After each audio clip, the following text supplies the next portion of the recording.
Hey folks, Mr. Olson here. Let's do some econ. Welcome to Macro Unit 3. We are going to study aggregate demand and supply and then fiscal policy. And I'm excited to be here with you today. This lesson is about aggregate demand. What the heck does aggregate mean? Aggregate means add it all together. So in economics, when we use aggregates, we're going to add up all the prices and quantities together. So aggregate demand is all the goods and services, i.e. the real GDP, that buyers are willing and able to purchase at different price levels. The aggregate demand is literally the demand for everything by everyone in the United States. So it's simply all the demand curves added together. Okay. And just like any demand curve that we've studied in this class, there's an inverse relationship between price and quantity. In this case, the price is the price level, right? Because it's all the prices added together. And then because all the quantities are added together, it's real GDP, but that inverse relationship is still going to hold. So if the price level increases, then real GDP demand is going to fall. And if the price level decreases, then real GDP demand is going to increase. So the law of demand still holds. Let's talk about how we would graph this. When we build our aggregate demand, aggregate supply model, we're going to draw our vertical and horizontal axes. On the vertical, we're going to put price level. Usually in our course, we don't put numbers on that vertical axis. In the instance that you do, you would put either a CPI or a GDP deflator to represent an indexed overall price level. However, in our class, we're usually not going to put numbers there. And then on the horizontal, you're going to have real domestic output or real GDP, and then you're going to draw yourself an aggregate demand curve. It's going to be downward sloping. What's aggregate demand? It's the demand by everyone in the economy. There are 4 groups in the economy that can demand stuff: consumers, businesses, governments, and folks in other countries. Consumers, businesses, governments, folks in other countries. Those 4 items should sound familiar, okay?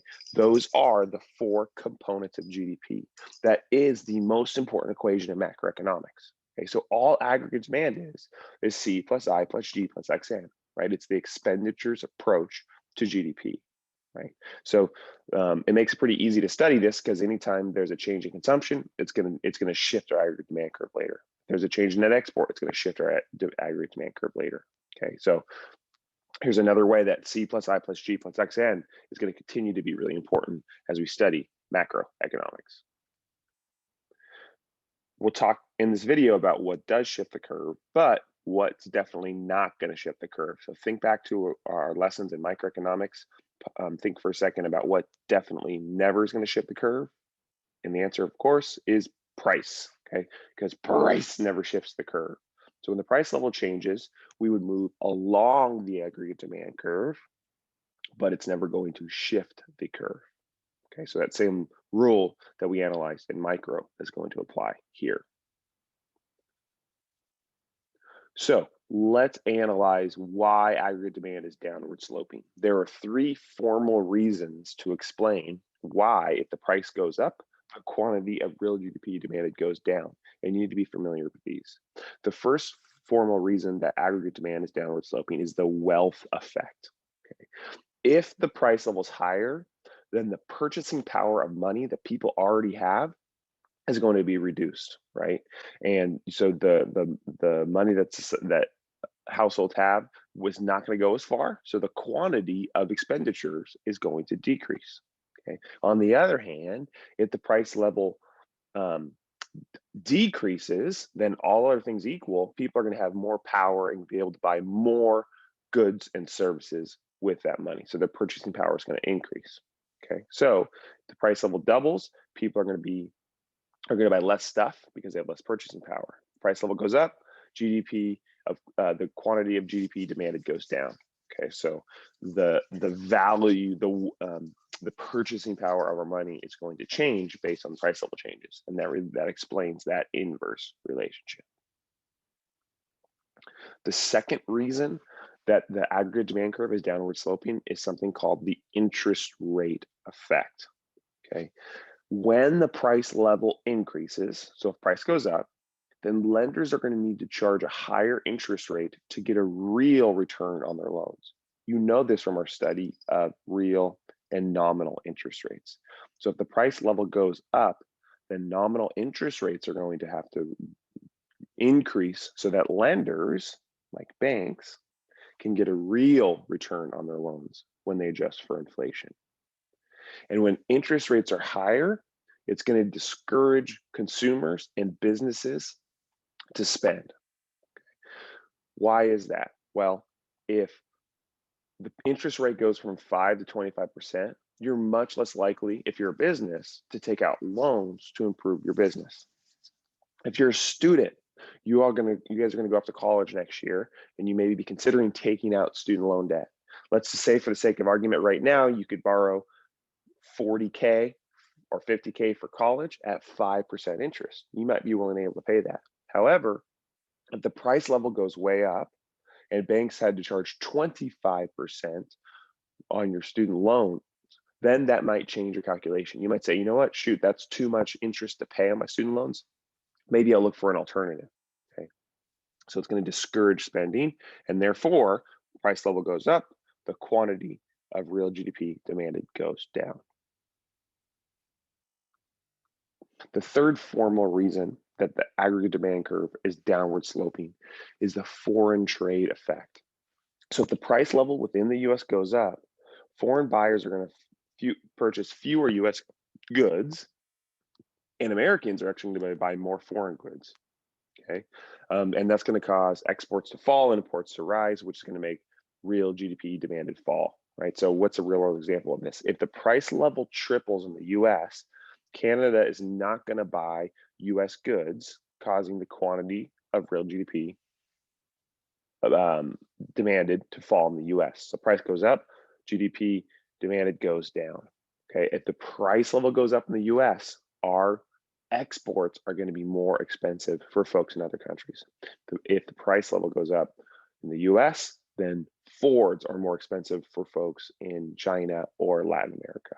Okay, and at the same time, if the price level goes up in the US, then we're going to want to buy more imported goods because those just got relatively cheaper.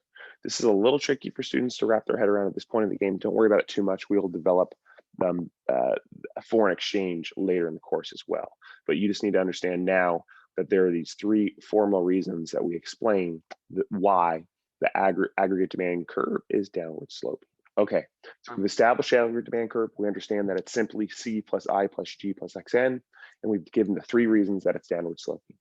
Now let's shift that bad boy. So like any good old-fashioned demand curve, we can shift it, okay?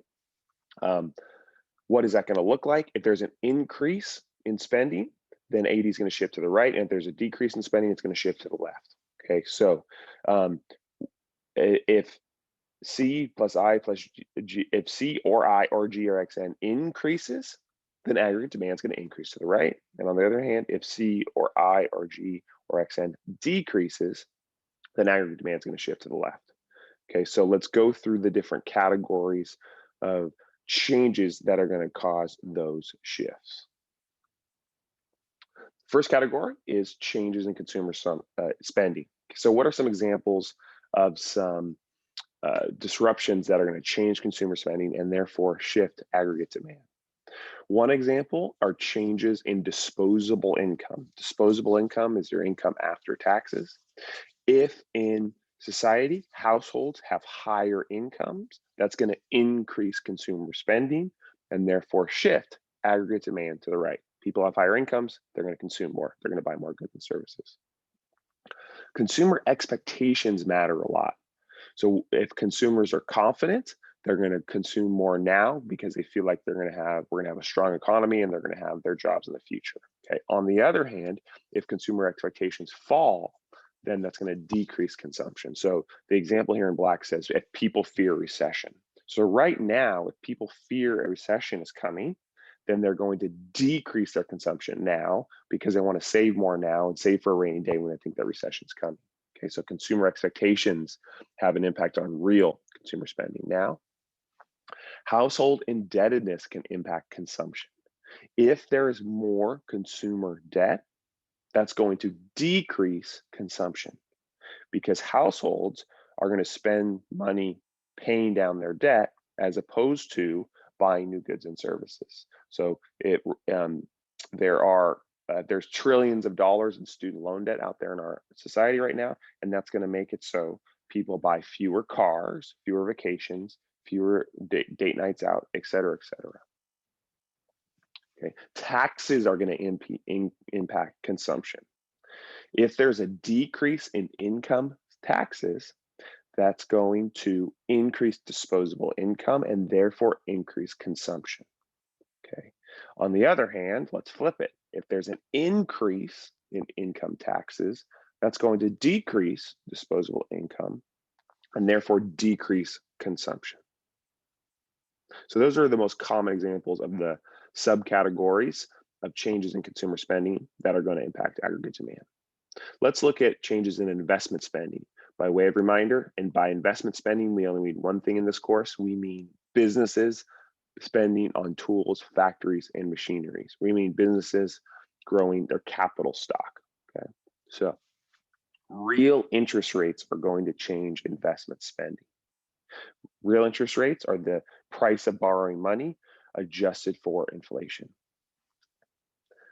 If interest rates increase, it's going to be more expensive for businesses to borrow, to build a new factory, and therefore investment spending is going to decrease. On the other hand, if interest rates decrease, it's cheaper to borrow money to buy this new machine in the factory, and therefore investment spending is going to increase.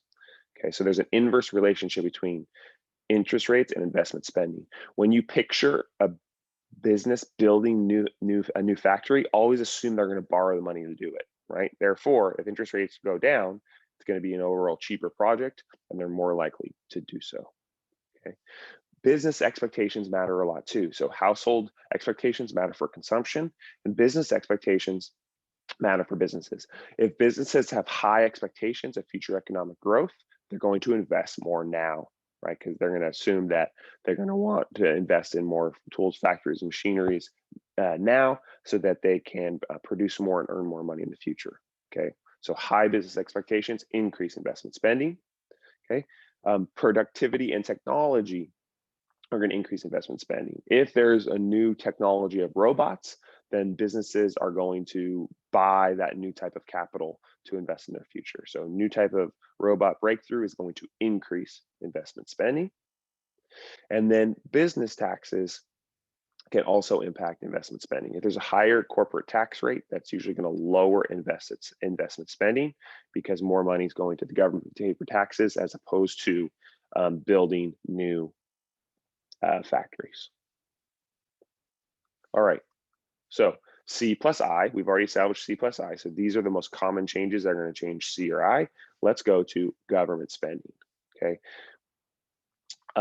Anytime the government changes their expenditures, that's going to increase or decrease G, government spending. If there's a decrease in defense spending, that's going to decrease government spending and therefore decrease aggregate demand. If there's an increase in public work program, then that's going to increase aggregate demand. Okay, so anytime the government spends more money on projects, that's going to increase aggregate demand. And what about number 4, net exports? Okay, what's going to change our net exports component of real aggregate demand? Exchange rates are a common subcategory of this. Okay, exchange rates are the value of currencies in relationship to one another. So if the US dollar depreciates relative to the euro, that's going to increase net exports. Why is that? If the US dollar depreciates, then it's weaker against the euro, which means that Ford trucks become relatively cheaper to European customers, so they're going to want to buy more, okay? So if the US dollar depreciates, it's going to increase net exports. You may see in the news a lot of analysis about the dollar depreciating or appreciating. We're going to study this in more depth in Unit 5, but it's not necessarily an objectively good or bad thing. It just depends on who you are. And exporters actually like a weaker dollar because it makes their products seem cheaper to folks living in different countries. Okay, changes in national income compared to abroad can change net exports as well. Okay, so if a major importer has a recession, so let's imagine that Mexico imports a lot of products from the US and Mexico has a recession, that's going to decrease net exports because folks living in Mexico are going to buy fewer US products. Okay, if the US has a recession, then we're going to buy less of everything, including imports, which can actually increase net exports. So if the US has a recession, consumers buy less of everything, including fewer shoes from China and Hyundais from Korea, which can actually increase net exports. So these are the 4 categories of GDP: C plus I plus D plus XN. And anytime you have a change, an increase in C or I or G or XN, that's going to increase aggregate demand to the right. And anytime one of these components of aggregate demand decreases, you're going to have a decrease in aggregate demand to the left. And we'll end with this practice question from a real AP exam. When you come back to class, please be prepared to give your best answer to this problem. Thanks for listening. Have a great day.